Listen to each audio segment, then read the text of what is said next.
Yo, what's up guys, it's Suraj from Tech Devoted and welcome back to another episode of Best Android Apps. This time around I'm doing it with Jacklyn from NothingButTech and Prabhat from Explore Gadgets.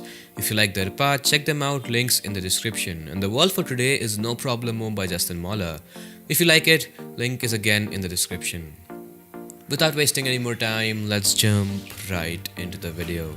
Okay, so kicking this list off is JotBlue. JotBlue essentially is a to-do note app, but what sets it apart from the rest is the way it's used. For example, if you need to remind yourself to buy groceries, you simply type B groceries. It'll automatically get added to the list of things you need to buy. Or if you need to call John, simply type C John. It'll get added to the list of people you need to call. Or if you have to remind yourself about your appointment with a specific person, simply type A followed by the person's name. It'll get added to the list of people you need to meet. Now if none of that made any sense to you, just get the app and go through the tutorial, it'll make 100% sense. And the best part about JotBlue is it syncs with Evernote, so if you are an Evernote user, all the notes you type on JotBlue can be viewed on Evernote too. Next up, we have System Panel 2. As the name implies, it shows all your system stats. Obviously, you'll not be using this app on a regular basis, but it's great to keep an eye on your device's performance once in a while. The UI is user-friendly with live stats, usage history, details of your device, and many more. Additionally, the developer also promises to add new features with the future updates. My first pick is Jumpy World, and this is actually a really cool game that combines learning more complex words because you're constantly trying to beat your high score and just adding a little competitive streak. So the way this game works is you try to create the most complex, really long words, and that gives you more points, and then after you get those points, you rank higher on the leadership board. So it's a competition with other users that are using this game to try to rank higher on the leadership board. I found myself often though trying to beat my own score and trying to improve every time I played it. It didn't feel like it was annoying to have to always do words. I actually just really liked it, but I'm also the type of person that used to like words with friends, but I just feel like this game is better because it's more interactive. I find it more fun and that you could just pick it up and play whenever you want, whereas words with friends, if you're playing other people, you have to go on every day or so. This you could just hop on one day, not go on for 2 weeks and come back on. So I found it's actually pretty unknown and it's actually really awesome. So check it out and link in the description down below alongside every other app in this video. Next up is Summary Scanner. At its core, it's a scanner that aims to digitize your documents. There are plenty of apps that do this, but what sets it apart from the rest is it can also create summaries for you. Does it work? I'd say sort of. It works 5 out of 10 times. Sometimes it just cuts out a part of the text, and other times it accurately picks the important points and excludes the unnecessary ones. Not sure how it's done, but it is there. Also, you can look for specific words in your digital document by using the search bar. This is really handy because looking for a specific word on an actual piece of paper would be fairly time consuming.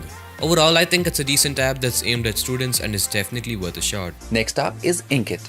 Basically, this app gives you access to thousands of books and novels, and the best part is all the books are absolutely free to read. You get to choose your interest, whether it's drama, thriller, romance, or even explore from their huge collection of books. Additionally, you can customize the reading UI as per your preference and even save your book for offline reading. So a perfect app for all the readers. My second app of choice is actually called Learn to Draw, and just like the name implies, this application will help you learn how to draw. So if you're anything like me, you've always wanted to draw since you were younger, but you just kind of always sucked at it. And that was me, and I found myself always watching these instructional videos. I bought a few books trying to learn how to draw, but I found that it was never effective until now. This application is really intuitive because you can trace over things, pick which kinds of things you want to draw. So for me, that was a face. I've always wanted to draw that since I was younger. Up until now, it was a little stick figure face. But ever since I got this application, I've definitely improved my drawing skills. So if you're like me and you want to learn how to draw, this one you can just devote as much or as little time to it as you want. And it will definitely improve your drawing skills if you put time in. Next on the list is Remo Duplicate Photos Remover, and this app does exactly what it says. It automatically scans for duplicate photos and helps you remove them in order to save you some space. Other than that, there really isn't a whole lot to it. In my experience, it worked very well, so considering it's free, it's absolutely worth a download. My last pick is FastKey Launcher, a new launcher in the Play Store. It got my attention for its unique UI. The launcher is specially designed for users with ton of apps on their phone. The main highlight of the launcher is the keyboard layout is always on your home screen, which makes searching apps easier. You can even search for your contacts and make calls directly from your home screen. And guys, the search is really fast and accurate.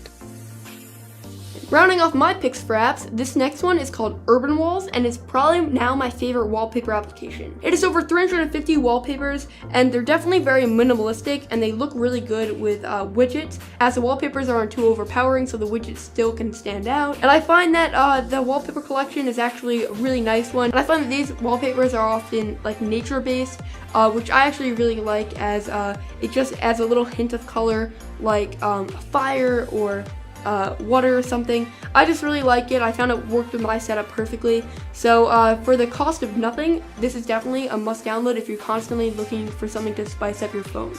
To wrap this list up, we have OTG Checker. This is a simple app that again does exactly what it says. It checks for OTG support on your phone. And in case you don't already know, if your phone is OTG compatible, you can connect things like storage devices, computer peripherals, and so much more directly into your smartphone. But that wraps it up for this video. If you liked what you saw, consider liking and subscribing. It's been Suraj. Thanks so much for watching. Take it easy and stay devoted.